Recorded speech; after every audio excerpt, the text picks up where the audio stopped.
for really just sitting around and doing nothing. Or most of the time, my work, I'm trying to develop uh, a hobby or a skill, I guess, of computer programming. So I spend most of my time, working on my computer while at these places. So that's really what I wanted to do ultimately. I wanted to fix up a squat and work on my computer. But then I ran into all these all these alcoholics or just lazy people who I was so codependent on dependent on other people's opinions of myself.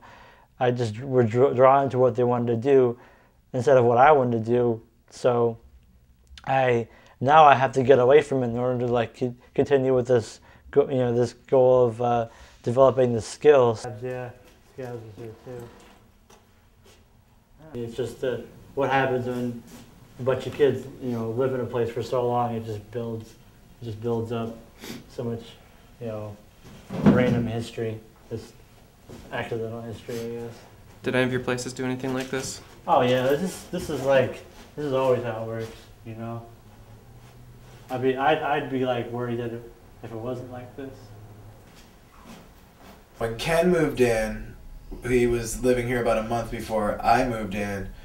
It was when this other guy, Joseph, used to live here, and the house was completely trashed. It was like filled with garbage and garbage. It was totally disgusting.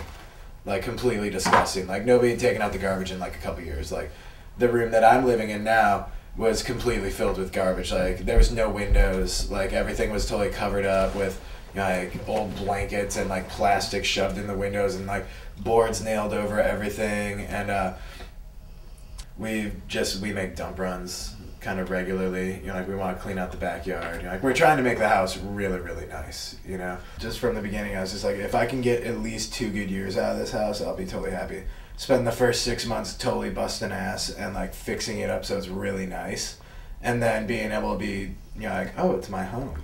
Like for the next 2 years. And if 2 years from now I get a letter on my door saying cease and desist, I guess I'll spend the time to fight it long enough to find a new place to live. By that time, hopefully, eventually, I've got a 5-year plan of wanting to own a house here, Just basically a house maybe about this size, maybe a little bit bigger, But I'm 30 now, and I love squatting, but at the same time, I'd rather own my own house and be working on it constantly and actually have no problem putting money into it. I really don't have any problem putting money into this because all we've really had to do is fix minor stuff so far and like paint, we've had to fix some, with the power it's been a pretty major thing.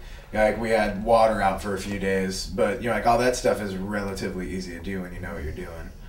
But I've only maybe sunk about $200 into this house over the past couple months, and then everything else has been totally scavenged, especially, having a college neighborhood close by, there's always tons of garbage for furnishing and everything, because college kids, no offense, college kids, but you guys throw everything out that's still good. It's just kind of spooky. I don't know if there's anybody here. Are they gonna come jump out at us with a knife? That'd be something else.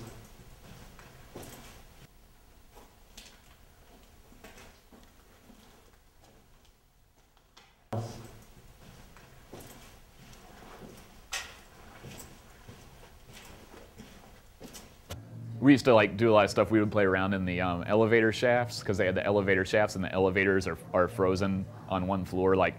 And there's 6 floors you'd go into or something, so the elevator would be on the 4th floor. So we used to get in the elevator shafts and shimmy down the cord, onto the top of the elevator, and then open the trap door and jump into the elevator and climb out. Stuff like that was really fun.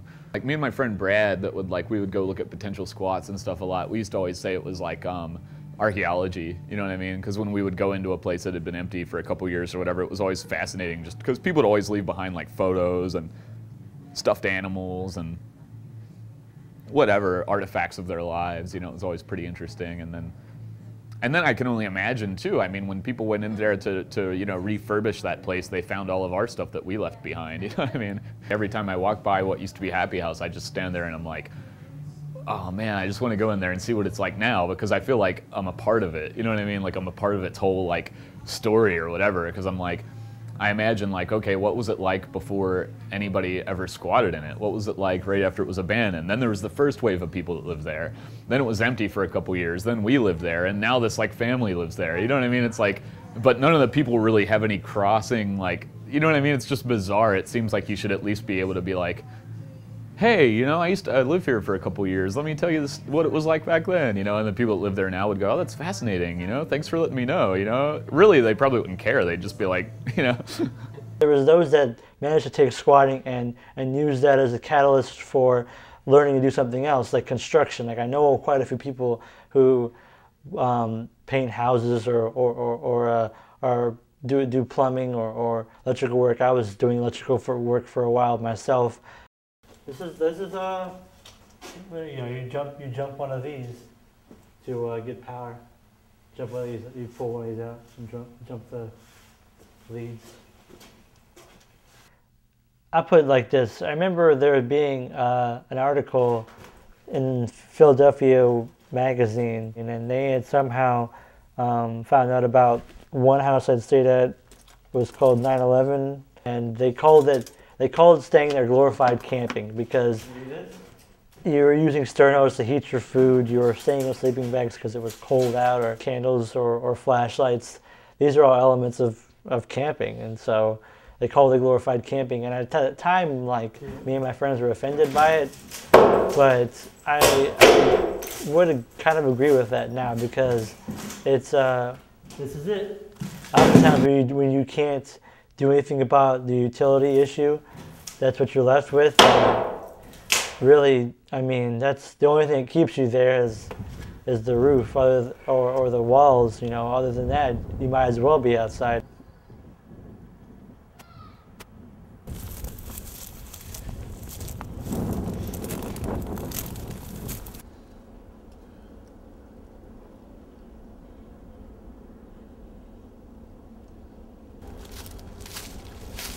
Like when kids come to town that don't know anybody yet, they usually end up like staying in here.